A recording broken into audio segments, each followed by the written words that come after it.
भाजपाला सर्वात मोठा दणका। भाजपाचा हा निष्ठावंत नेता उद्धव ठाकरेंच्या गळाला। उद्धव ठाकरेंनी भाजपाच्या या निष्ठावंत नेत्याला अखेर फोडलं। नेमकं काय झालं आहे ते सविस्तर आपण बघूया। उद्धव ठाकरे यांच्याकडून लोकसभेचा निकाल चांगला लागला। महाविकास आघाडीला जास्त जागा मिळाल्या।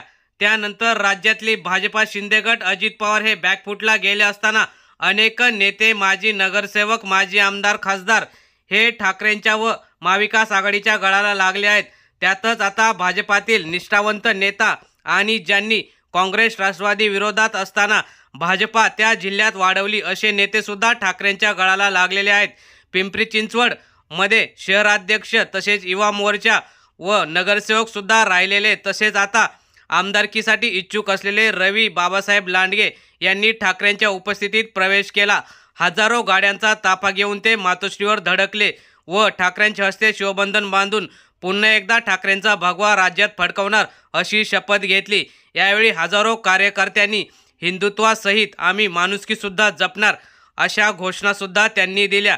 त्यामुळे भाजपाला हा पिंपरी चिंचवडमधील सर्वात जुना नेता गमावला व पुढील काळात भोसरी विधानसभेवर सुद्धा भगवा फडकवणार अशी शपथ लांडगे यांनी घेतली। तर मित्रांनो, तुम्हाला काय वाटतं?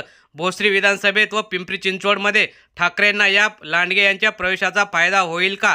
आपल्या प्रतिक्रिया कमेंट बॉक्समध्ये जरूर कळवा। धन्यवाद।